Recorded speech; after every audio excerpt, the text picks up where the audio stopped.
Good morning, everyone. Welcome to Live Trading Action by In the Money Stocks. My name is Nick Santiago. Today is February 2nd, 2015. Thank you all for tuning in. Something I'm going to show you today is I'm going to show you the effect that the strong U.S. dollar has on the global markets. And first off, we're going to start off with the U.S. dollar index. And this is the dollar versus a basket of 6 currencies. And the 6 currencies are the euro, the Japanese yen, the British pound sterling, the Canadian dollar, the Swedish krona, and the Swiss franc.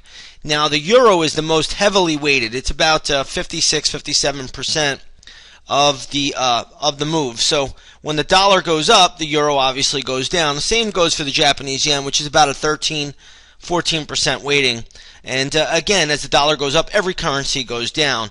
So if you've noticed, the dollar really has been on an absolute tear throughout 2014. If you just take a look even at this chart right here, you can see how the dollar has just been absolutely a monster to the upside, riding a big uptrend.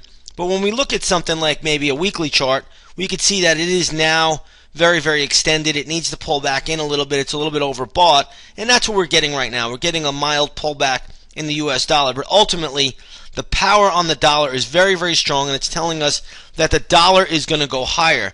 Now, I'm going to show you a monthly chart here, and I think you'll find this pretty interesting. I'm going to rewind the clock here a bit, and we're going to go all the way back. And if you see the dollar now, you're just going to draw a trend line from here straight across. And what you're going to see here is that this is a big, giant inverse head and shoulders. And the dollar has broken out, and it tells us the dollar wants to go to the 105 level. So any way you slice it, dice it, you cut it, the dollar is showing rather resilient strength. And overall, it's going to get to this 105 level. Now, how soon does it get there? That remains to be an open-ended question. We don't really know. But what we do know is that there will be pullbacks along the way.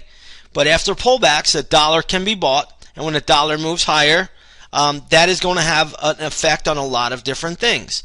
One effect it's going to have is on crude oil. So what I'm going to do here is I'm going to take a daily chart again, and I'm just going to overlay crude oil. And I think you're going to find this pretty interesting.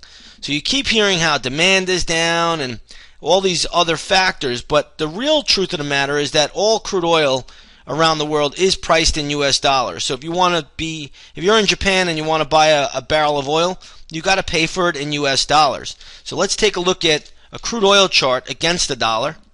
And what you'll notice here is as this here black line moving lower is crude oil.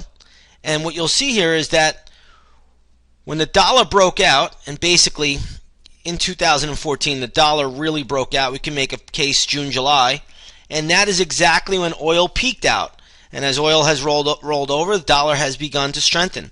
Now you can see even right now, oil has ticked up a little bit last week as the dollar has started to show a little bit of weakness.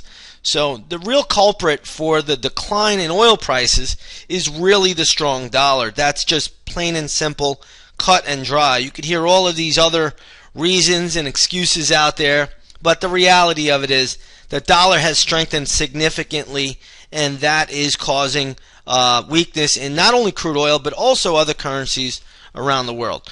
Other commodities, I should say. Now, real quickly, when you take a look at where the dollar is going, that only tells us that in due time, crude oil will get some bounces, but it's going to remain weak. So while people are talking about crude getting back to 100, I have a hard time thinking that's even remotely possible because the dollar should continue to strengthen. Now the big question we must ask ourselves, why is the dollar strengthening? Well, when you have central banks in Europe and in Japan printing more money than ever, where are people looking to go for a safe haven? They're looking to go into US dollars. And I think ultimately we are seeing that, and the dollar for the most part will continue to strengthen in due time. You will get some minor pullbacks along the way. Now, a lot of people right now are looking at opportunities in the currency world, and I'm just going to get rid of this black line down here because that's crude oil.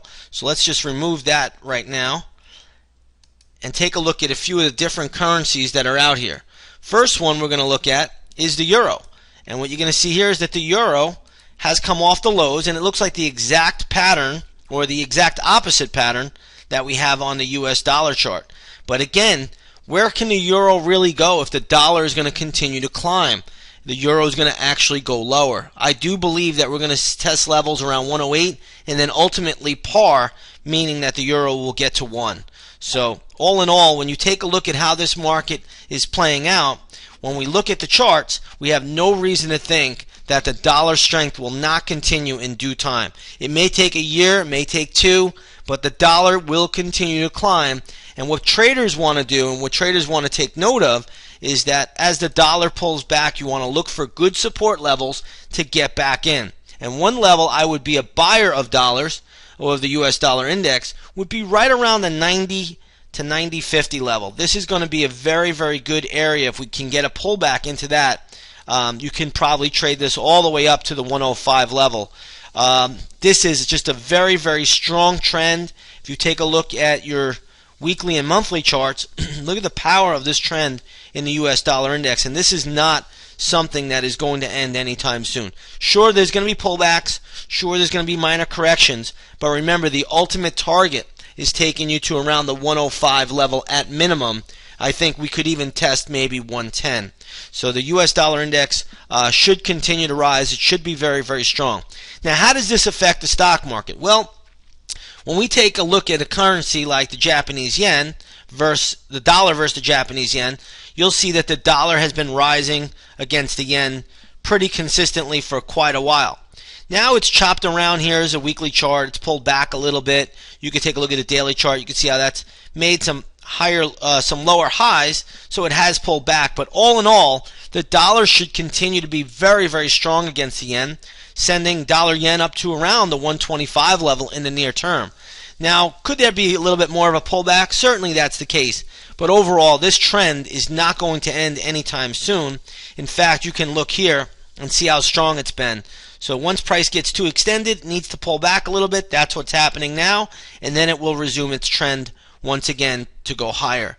Now, ultimately, how high can dollar yen go? We really don't know. I'm not 100% sure of where this currency can go, but I would think 125 is a near-term level that we will see sometime in 2015, and then ultimately a lot higher. Now, why does this currency pair affect the stock market? It's very simple. You have a lot of institutional money that just knows Japan is fully, the Japanese central bank is fully in. They are going to print money to try to create inflation. That's their bottom line. They've come out, they've said that, and they've done that. They are printing 3 times the amount of money than the Federal Reserve was ever printing. Now, mind you, Japan is just 1/3 the size of the U.S. economy. So they're all in. They're going to print money.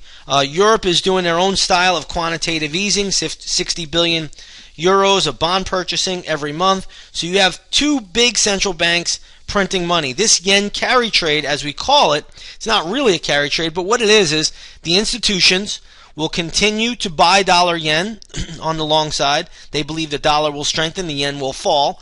They take the proceeds, and what they do with the proceeds is they go ahead and they buy the S&P 500. Okay, so if you want to overlay this chart with the S&P 500, and that's what we're going to do right now, we're going to take the dollar yen, okay, and we're going to overlay it with the S&P 500.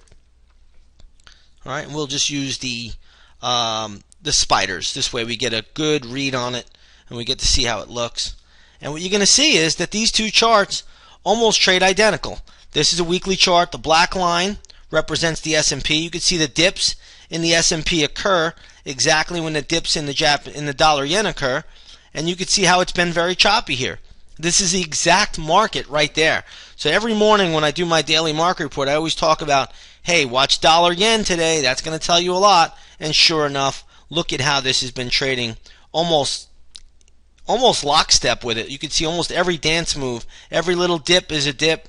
Every little flip, there's a flip. And it's trading right in line with the dollar index. Let's take a look at even a monthly chart. You maybe get a better visual, and you can see how accurate the black line, which represents the S&P 500, follows the dollar yen. And that's what it's all about. Now, this relationship will not last forever. There will be a time where it will become dislocated, or it will not work anymore. But for now, this is how the market's working. This is what's happening. If you get a stronger dollar yen, guess what? You get a stronger stock market.